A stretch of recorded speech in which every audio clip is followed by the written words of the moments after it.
Tying your tie is one of the cornerstones of men's style.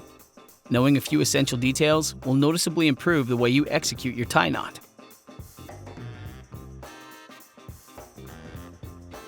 Prince Albert.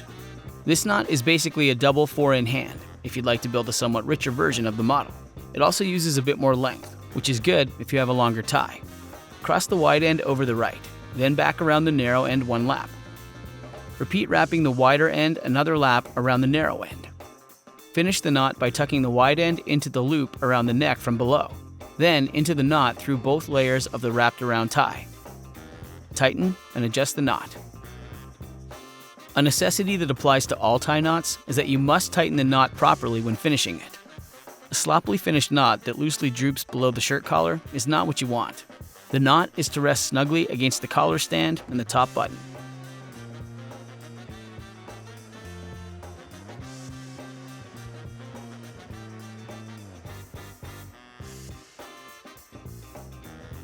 The Windsor is a slightly bulky knot, symmetric and strict. Tying it often requires a thin silk tie.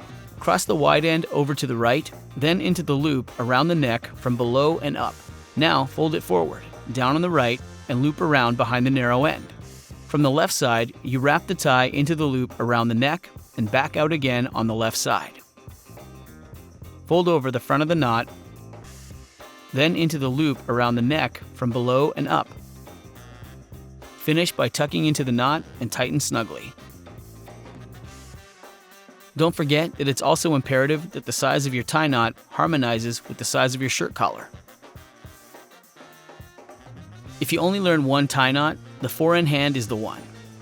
Timelessly nonchalant, but always correct. Start by tying the wide end of the tie from the left side over and around the narrow end a whole lap. Finish by tucking it into the loop around your neck from below and down into the knot. Pull the ends to tighten and shape the knot.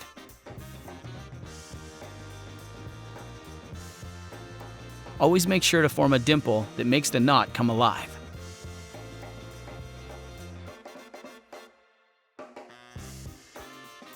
For a more detailed guide on how to execute your tie knot, see the link below.